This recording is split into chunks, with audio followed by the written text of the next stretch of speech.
Hello and welcome to the Crafty Pint podcast. I'm Will. I'm James, and yeah, we're back together after you had a week off from the intro last week while I was up on the Sunshine Coast, and yeah, also doing this rather early this week. Our podcast producer Matt flies to go and see his family in the States tomorrow, so we're actually calling this 2 or 3 days before it goes out. So, given what happened last week, there's probably a fair chance that something will have happened that we won't get to discussing the intro. I know certainly when I'd wrapped up with Craig last week after we'd done our chat with Matt from Moffat, and then we sort of got the intro and everything recorded, and was like, right, excellent, go and rejoin my family at the beach. And then I'd missed calls from you, missed calls from a few other people. I was like, my day's work isn't yet done. So you might tell us what you've been dealing with that morning while we were recording, Will. Yes, well, obviously, I'm sure every listener probably knows the news that Fox Friday has gone into voluntary administration. So this, of course, includes Carwyn Cellars and Moona Hotel as well. And Fox has breweries in Perth, Hobart, and Melbourne. Um, it's a big closure or a big voluntary administration. Sorry, hopefully not a closure. We'll see, but yeah, I think this news. A lot of people in the industry knew it was coming because there has been a fair bit of reporting in the financial papers about one of their investors or backers, which David Anderson. Yeah, that's right. Yeah, we first, I guess, introduced David as part of the story when they bought Carwyn. He was there when we went down to take some photos and have a chat to them. He's been involved in, I guess, other sort of hospitality and related businesses for a while. He's been part owner of some of Scott Pickett, the restaurateurs sort of empire around Melbourne. Also had involvement in a number of other sort of venues around Melbourne. There was Keku Craft Beer and Bar and Thai, doing some amazing Thai food in Richmond. But yeah, there's been some investigations ongoing into his funds for some time. I guess the relationship with Fox Friday and Scott Pickett was mentioned earlier in the year, and I guess from conversation that we've had with people, I guess the feeling was that the funds may still be released at some point, or that the team at Fox Friday was trying to source, new forms of funding. Feeling that they might not get this money coming through, and obviously now isn't really the time to be sourcing fresh sources of income. And that's not come through. And certainly David Anderson's funds and those of his business, they've ordered the winding up of his Falcon Capital and First Guardian. So that's certainly investigation that's going on at the minute, and how it's going to impact the beer businesses and the other businesses he's been involved in is a case of wait and see. But it's not looking great for the Fox Friday and the other businesses within that group as things stand. Yeah, absolutely. I mean, by the sounds of thing, it was a significant investment and potentially a significant investment that they needed to keep operating.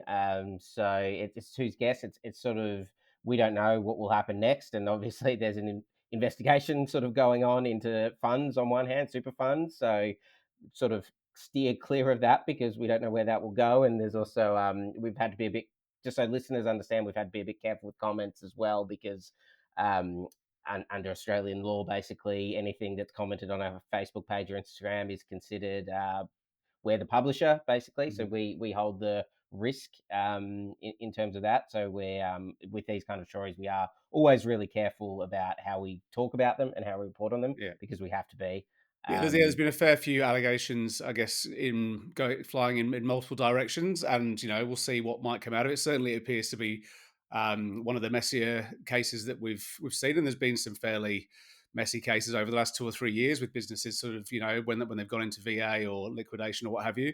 But yeah, and it's certainly sparked a fair bit of debate. Obviously, I guess looking more close at the beer side of things. Obviously, a number of staff were made redundant last week or lost their jobs last week. There's still a lot of them in place, waiting to see what's going to happen. It seems the best bet is for a sale of one form or another, to keep the various parts of the business going. But we'll wait and see.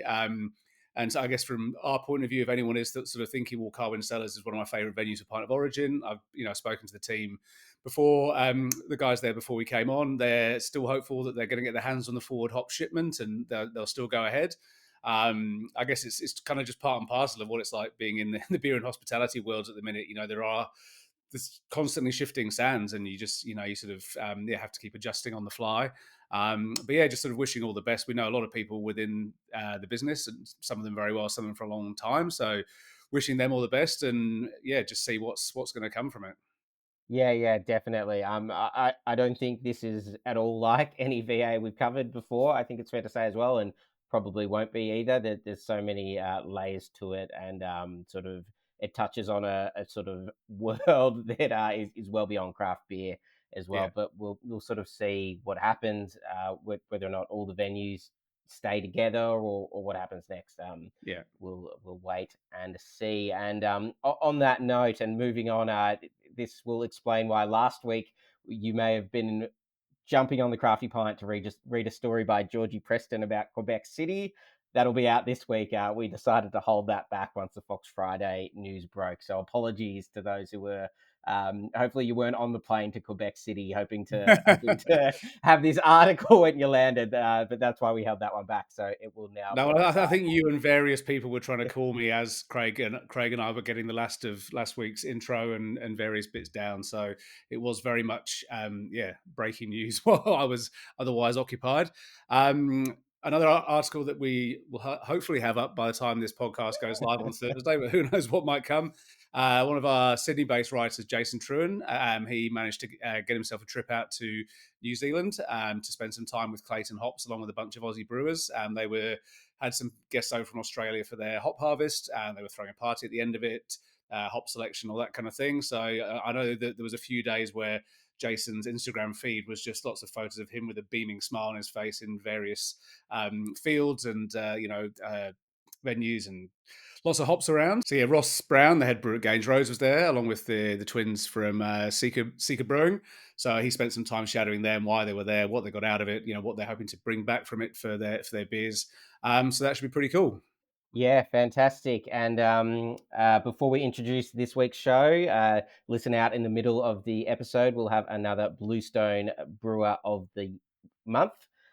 So enjoy that. That'll be James and I chatting about it, and a reminder to get your Have You Done a Rallings nominations in as well, as we're always looking to celebrate good beer citizens. Indeed. And so, Will, our main guest today, this is another one. I have to say, I don't know how you and Craig actually made it to any of the sessions at the CIBD convention in Hobart, because you've come back with so many interviews with people from sort of all realms of the beer industry. So this is yet another one that you recorded while you were down in Hobart. Yes, we don't have too many more to go. This is probably going to be the second last one, unless somehow I build a TARDIS.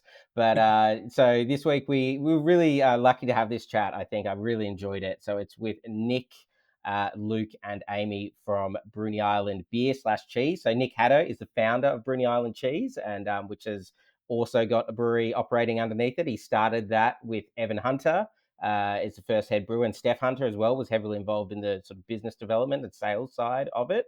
Evan and Steph both live in Bendigo now, with Evan the head brewer at Bendigo Brewing, and Luke is the head brewer. I actually met him at Stone and Wood on his very last day. I sort of accidentally crashed his going away party and said to him later on in the night, I was like, "Mate, have you heard that? I heard you moving to Tasmania. We just run an ad for Bruny Island. They're looking for a brewery." It's like, "Oh, cool. I'm moving to the town next to Bruny, so that might work out pretty well." And he's basically been there ever since. And Amy, like Luke, hails from the UK and is one of the brewers as well. So it was a really great chat to be able to go through both the story of Bruny Island cheese. I mean, Bruny Island is a fascinating place. I think Bruny Island cheese has always done really great stuff. When we talk about provenance in beer, Nick Haddo talks about cheese in the same way, about being authentic and all these kind of things we want our craft brewers to do. And likewise, they do that in the beer. They champion local ingredients. They champion the area. They champion Tasmania and their little tiny island off that island as well. So Yeah. yeah, I hope you enjoyed the chat. I really enjoyed having it. Craig and I. It was the first one we did down there, and we walked out of the room with a real buzz and a real sort of optimism. I think it's fair to say. Excellent. Well, that sounds great. So that's coming up just after the short break. For now, though, Will, you're back to retake your duties from me from last week. Oh yes, make sure you like, subscribe, and leave a review. Cheers. Cheers. Pint of Origin returns on May the 9th, bigger and better than ever. 23 great Melbourne venues will be pouring beers and more from across the globe. Head to pintoforigin.com for the full lineup and to grab your free festival passport. So get ready to travel the world of beer. And enjoy a beer festival like no other. It all takes place in Melbourne this May.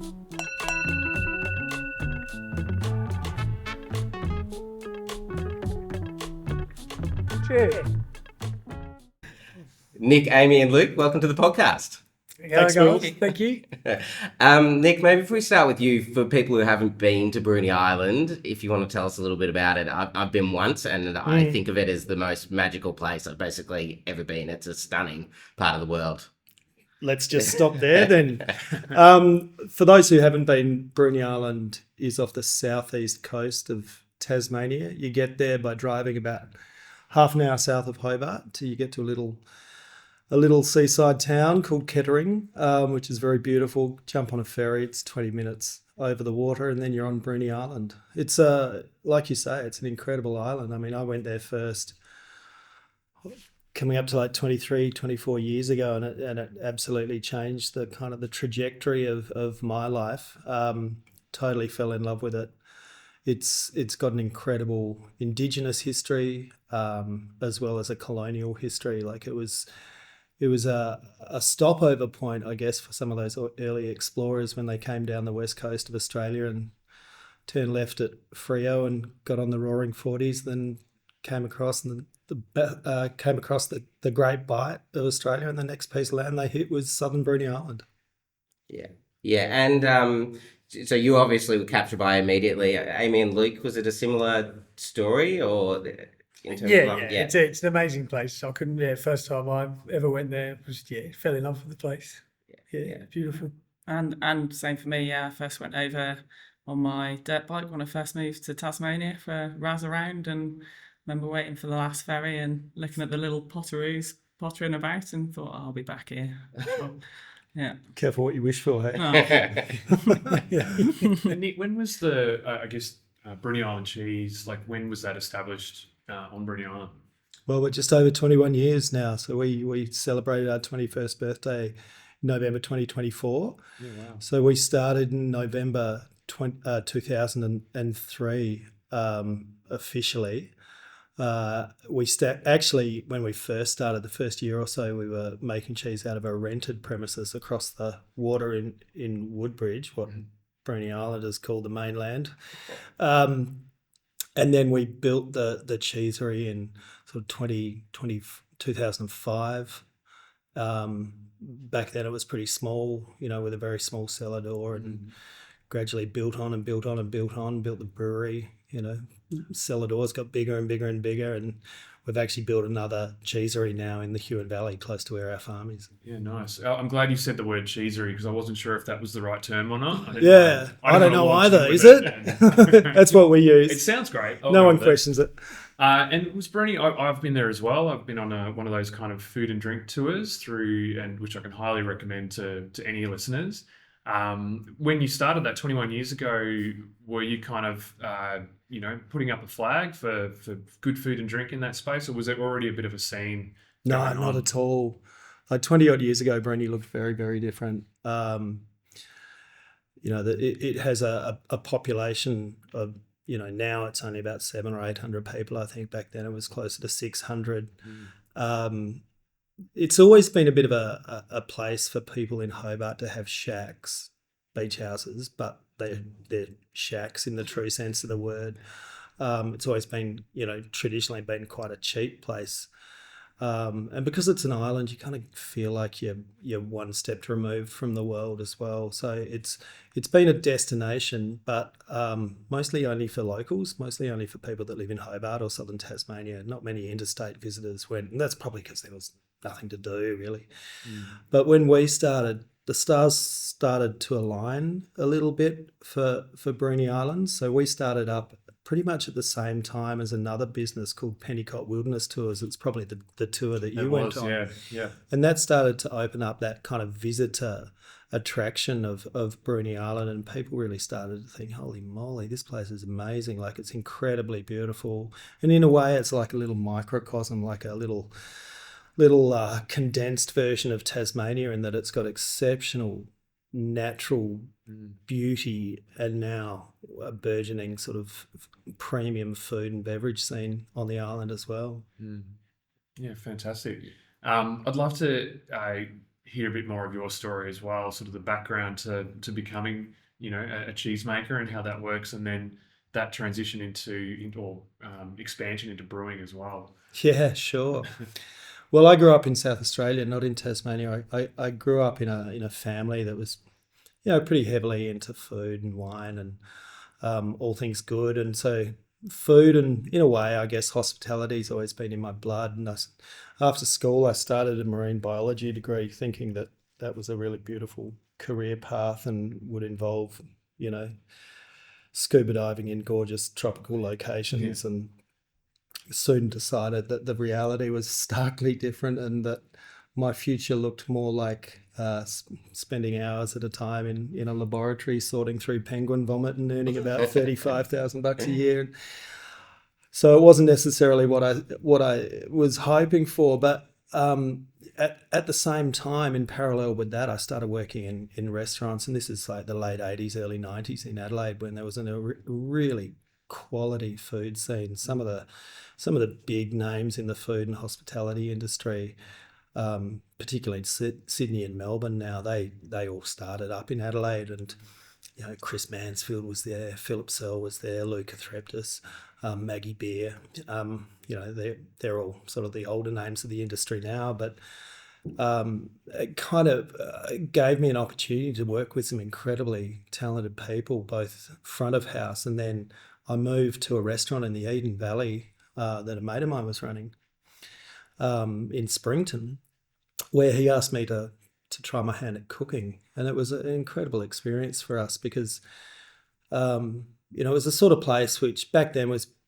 pretty avant-garde insofar as it was very provenance driven. It was really, everything was made from scratch every day. We grew a lot of the stuff. We sourced everything very, very locally, which of course now is the norm, but sort of back in the early 90s, that was cutting edge kind of stuff. One of the few things that we were buying in as a finished product, as it were, was cheese. And that's really because none of us knew how to make cheese. So I started dabbling. I got a bucket of goat's milk from a local farmer, dropped off, and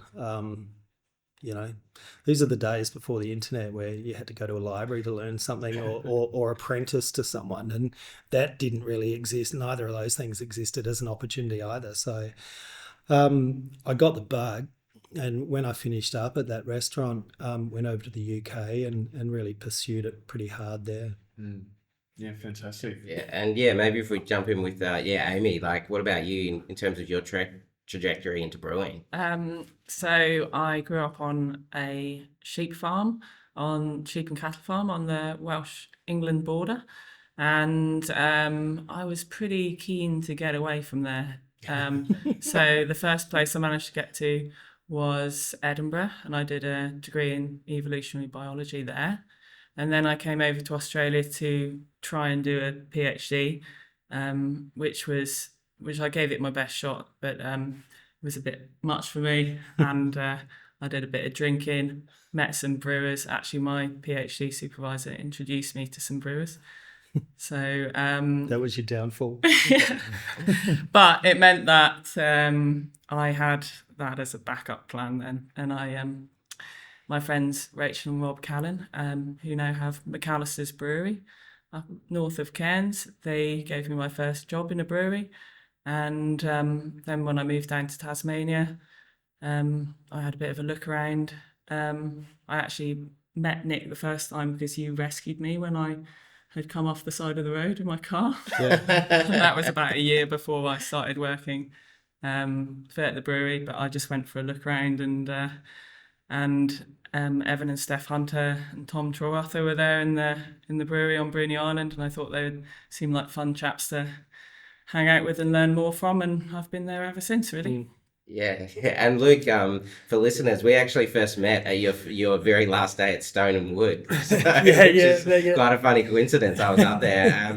So what about you? How'd you get into Stone and Wood, and You'd been there right in the expansion stage as well. Yeah. So I'm from England also. I'm a classic backpacker that never went home 22 years ago, I think. So a similar time that you were starting the cheesery. I had my first job in beer over in Perth at the Swan Brewery, and then was fortunate enough to get a job at Stone and Wood back when Brad was still brewing there, and Scotty Hargraves was brewing there, and spent 6 or 7 years there and learned how to brew with Scotty. And went through the massive expansion stage phases that Stone and Wood went through, and helped get them from the Byron Brewery to Murwillumbah.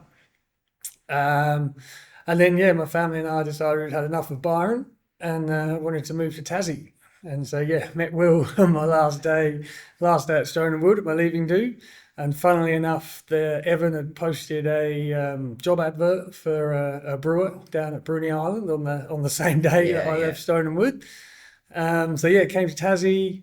And then after a few months, got in touch with Evan and went over to Bruny and saw the setup and thought, this looks like fun. And I've been there ever since too now, which is six years now, I think, nearly 7 years. Sounds like there's a lot of serendipity and happy accidents. Bringing this team together. So that's great. Yeah, there's stories like that throughout our business. Lots of people, because of the travellers, I guess, that now come to Bruny. There's a lot of international people that work in Bruny Island Cheese Company at the moment. In Celador, it seems to be completely taken over by South Americans. It is. Yeah. Well, Evan actually worked for me in Byron at Stone and Wood when he was travelling around before he sort of settled down to do what he was doing down here. And he worked on the packaging line for me. So, I should probably explain that Evan is Evan Hunter. So he's now at Bendigo Brewing as well, which has recently opened. And so you started the brewery with him. Was he the inaugural head brewer? Or? In a way, he's the reason that we started Bruny Island Beer Company, because I kind of bumped into him, sort of recognised in him maybe something similar to myself, sort of someone who a young and passionate and pretty sensible guy. And I've always been interested in beer and also the relationship between beer and cheese and fermentation in general. And so he talked me into building him a brewery, and which we did, and haven't looked back. Love it. And Steph was running it as well, so it was really the two of them in those early days. Correct. Quite a young couple. Correct, and they're super talented, and it was a shame to lose them, but it also gives. They were there for 5 or 6 years. I think it gives other people opportunities and gives them new opportunities as well. And I think they're doing really well at Bendigo now. Yeah, they are. They love it. So in terms of, was it really just, all right, Evan, here's your brewery, go do your own thing, don't involve me, or did you also have a philosophy you wanted to see live out through it? Yeah, very much so. The latter. Look, for me, what floats my boat, and if you look at some of the opportunities that we've pursued over the years, it's around where I feel like we can make a contribution to the narrative. So, for example, our dairy farm is a very different kind of dairy farm to most dairy farms in Australia, and that excites me because it gives us the opportunity to be able to make a contribution to that conversation with a different story, a different narrative. Same thing with beer for me. Like when I looked around what was happening in the beer scene, and we were already selling a bunch of beer through our cellar door, it was just other people's beer. I just felt like there was an opportunity to create some beers that really spoke of where they came from in a much more powerful way. From a creative input point of view, Evan and I worked pretty closely together for the first few years. And then it kind of, the brewery itself, or the style, the house style, I guess, started to dictate what we could and couldn't do. It's a really small brewery. It's not by any means a normal brewery in the way that we make beer. We've kind of cobbled together a bunch of old milk vats, and so it's not a closed system by any stretch, but I'm very, very proud of the kinds of beers that we make, and I think that they do speak very much of where they're from, and they showcase the incredible brewing ingredients that we have at our fingertips in Tasmania. Is there a lot of, I guess, shared philosophy, but a lot of crossover between the cheesemakers and the brewers? I know I've tried your outstanding, the Whey Stout. Yeah. Obviously made with whey. It's a fantastic beer. Yeah. Is there a lot of that sort of, are you developing new cheese recipes at the same time as looking at, well, how can we pair this with a new beer or what that might look like? Oh, yeah, sure. I mean, these guys will probably say something to that as well. But from my point of view, we make Tasmanian products, as an overarching statement. So philosophically, we don't make cheese that's called brie or camembert or cheddar. We make cheese that's very much of its place. And that's even more so now that we have our own milk from our own farm, from our own cows, and we can really incorporate that whole piece into our cheese making. From a brewing point of view, we're always looking at ways of bringing cheese and beer together in various ways, whether that means we're using our beer to treat the rind or maturation of the cheese. We use whey in one of our beers. All of our beer labels reference cheese pairings specifically. So they're very much brought together under one banner, I guess. We might take a quick break, but we'll be right back. Cheers.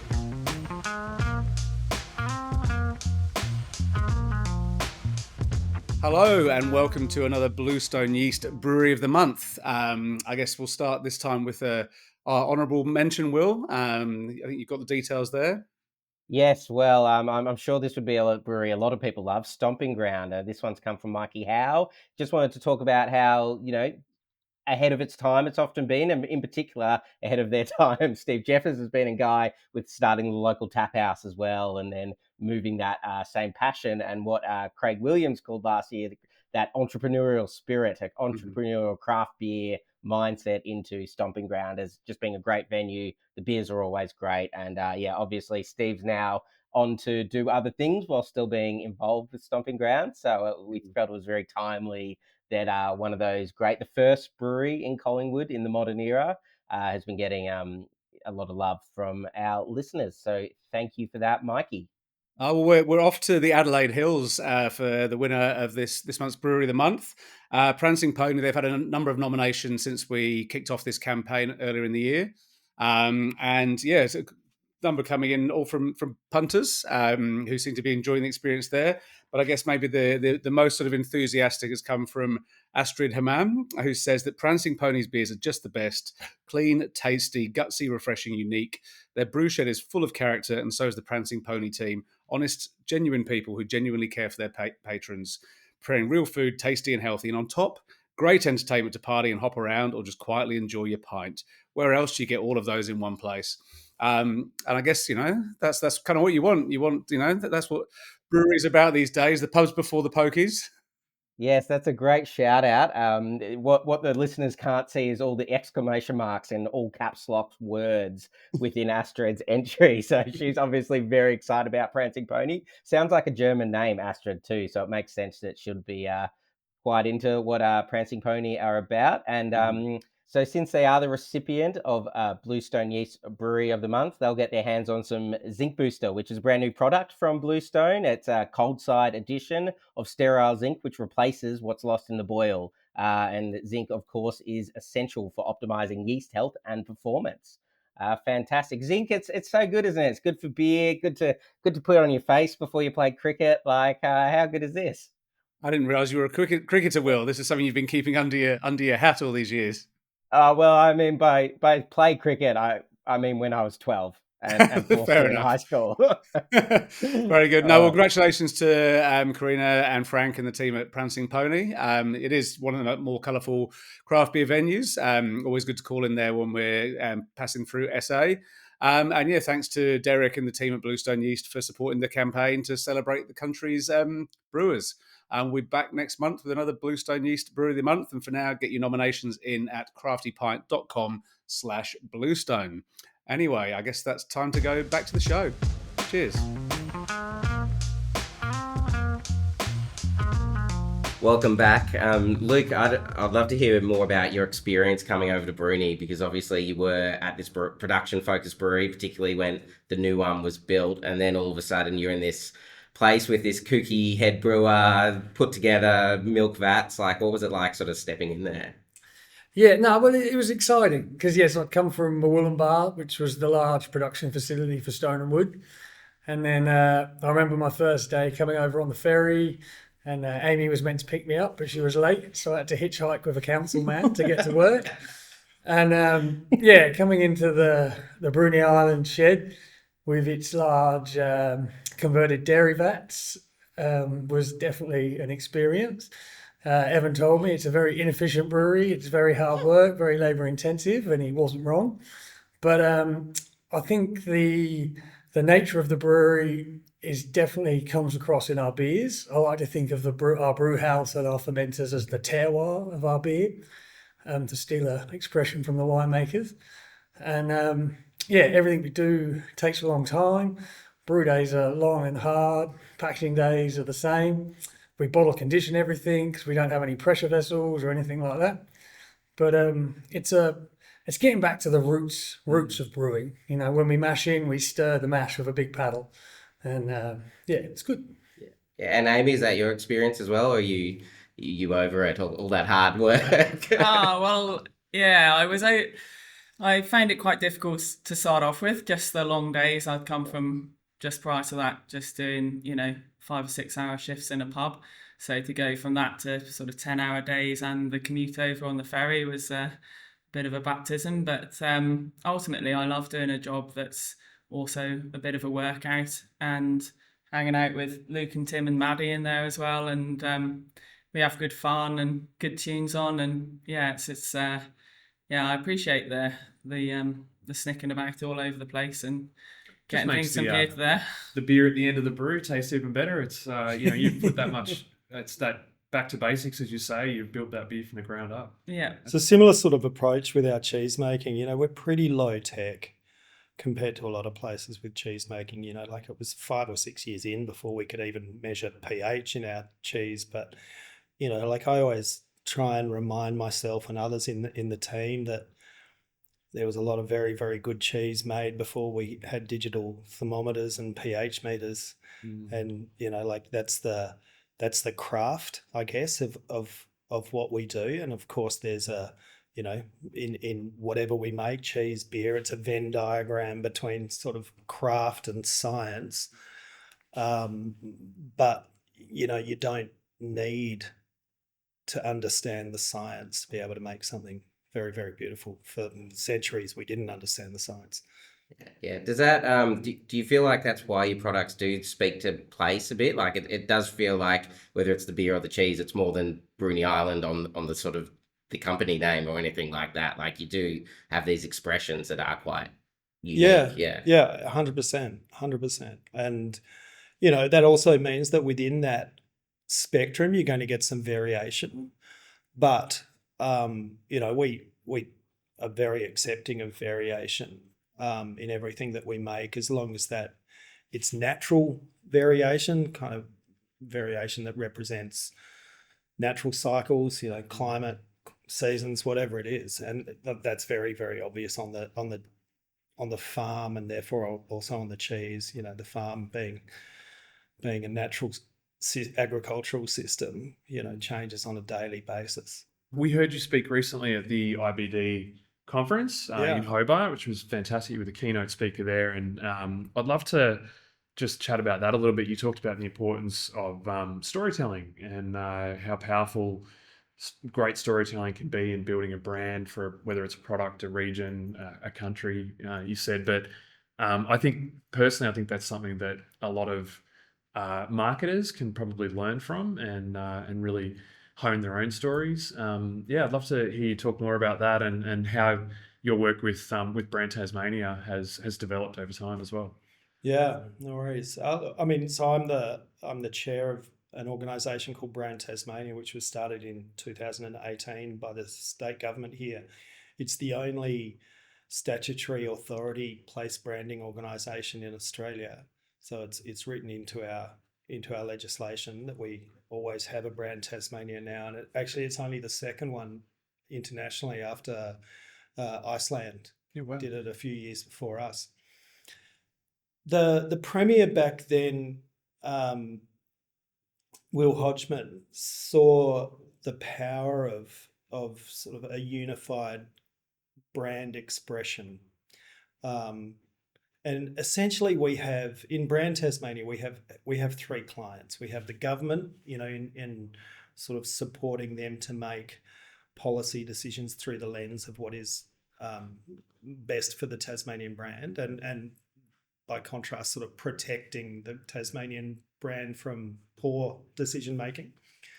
That's been a big amount of our work so far. The second client group is the producers, the products that come out of Tassie, and that's the low hanging fruit, particularly when most of what we produce in Tasmania is of such exceptional quality and premium in its nature. Telling those stories is easy.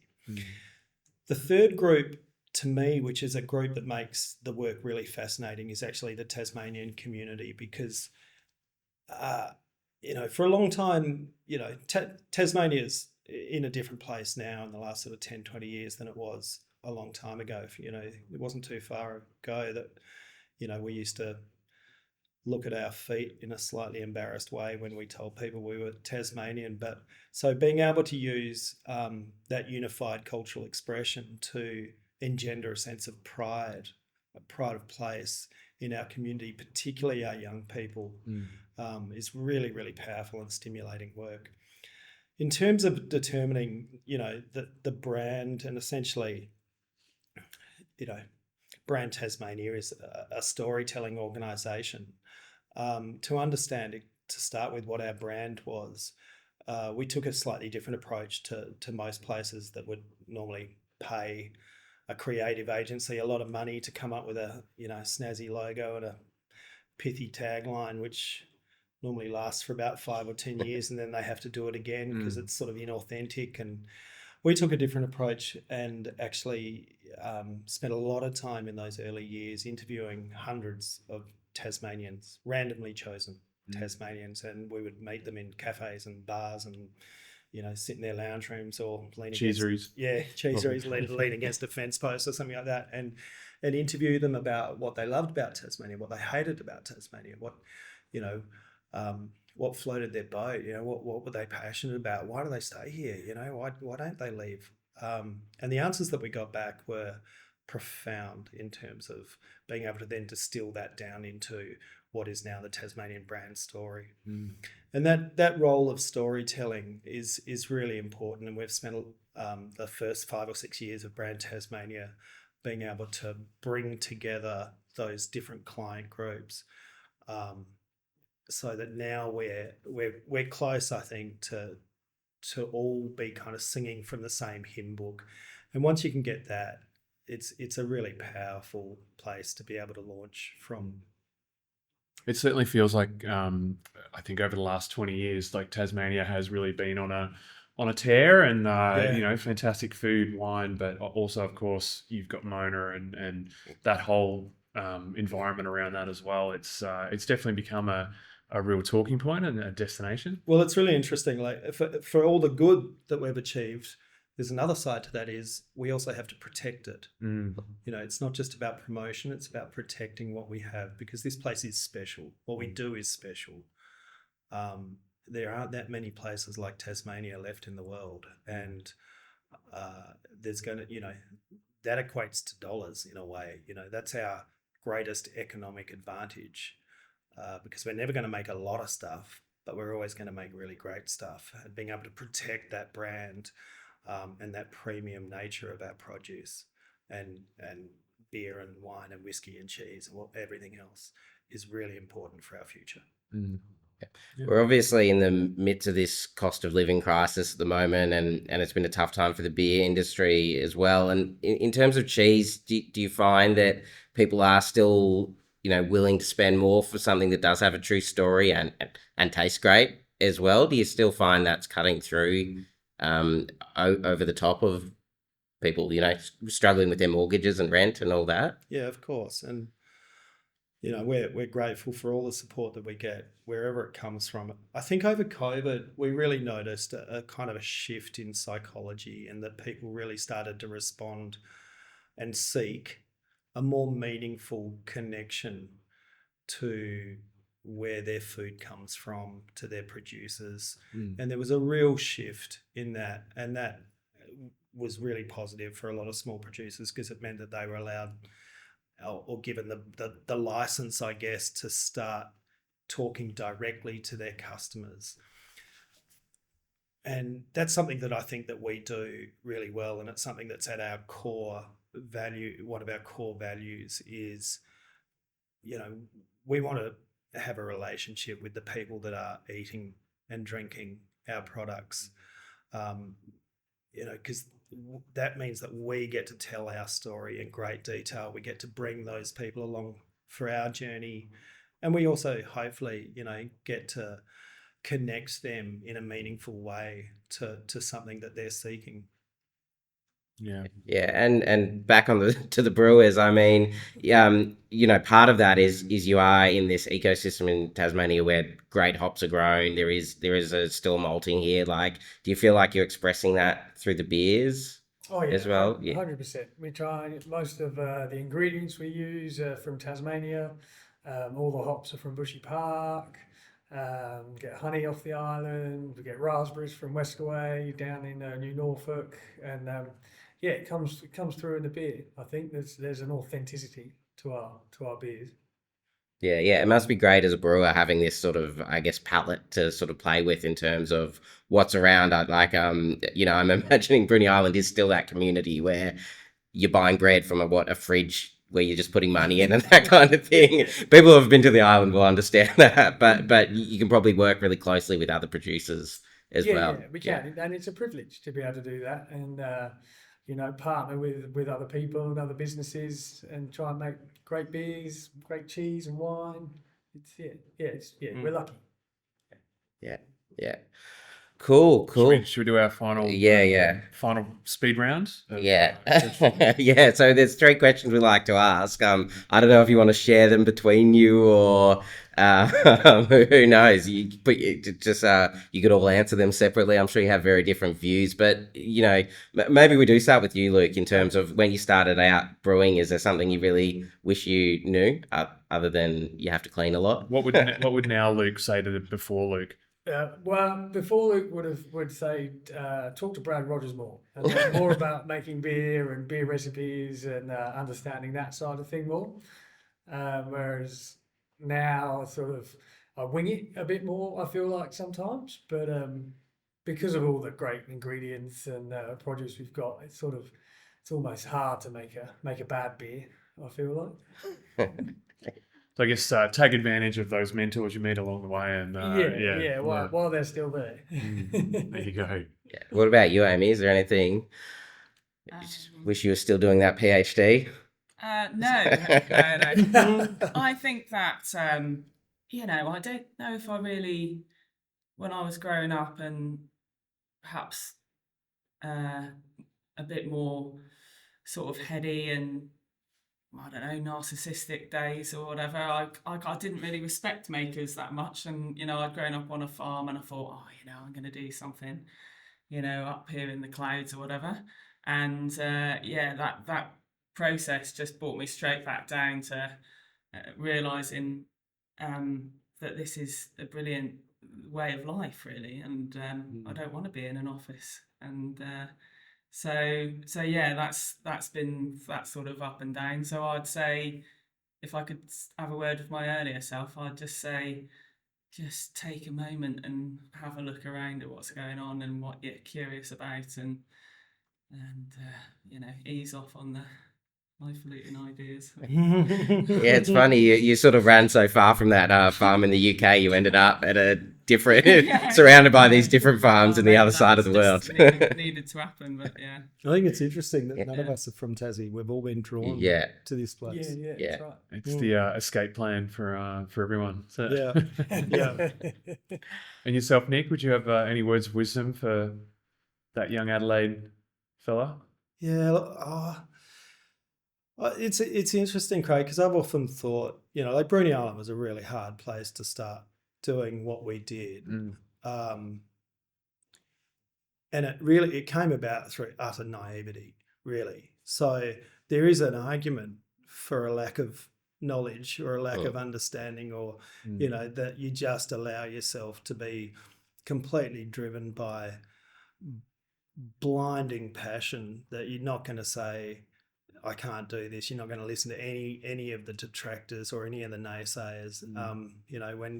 When failure's not an option, it's pretty motivating. So, and there's a strong argument to say, like, if I was going to do this again, would I have, would I do it on Bruny Island in the same way? And it's an interesting thought process, like it's worked out pretty well, and we've loved every second of it. So just maybe to a younger self, just reinforce that self-belief. Go for it. Oh, it's just inspirational stuff here. I love it. Yeah. And would you have any advice if someone was coming into... Yeah, don't do it on Bruny Island.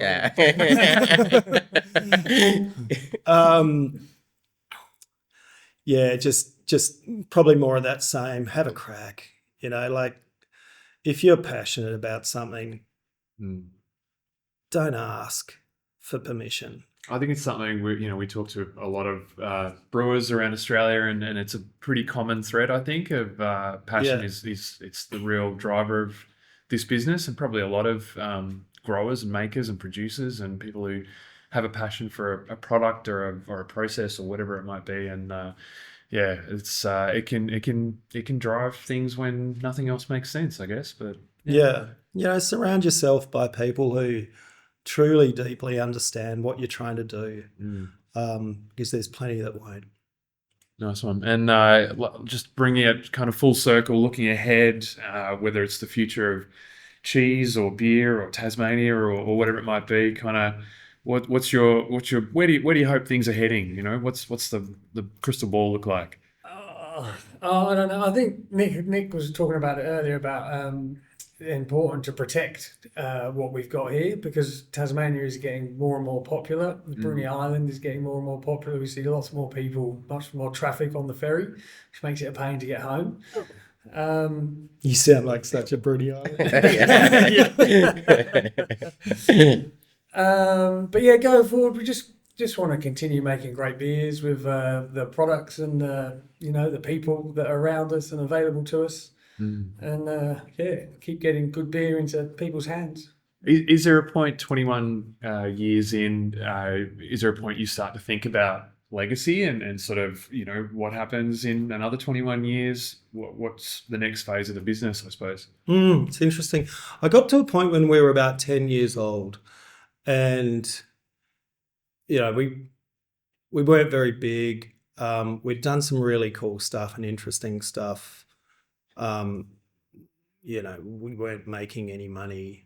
There's no shortage of ideas, but there's always a shortage of time and capital for people like us. And I had a conversation with a mate of mine then, and he said, "Have you got another 10 years in you?"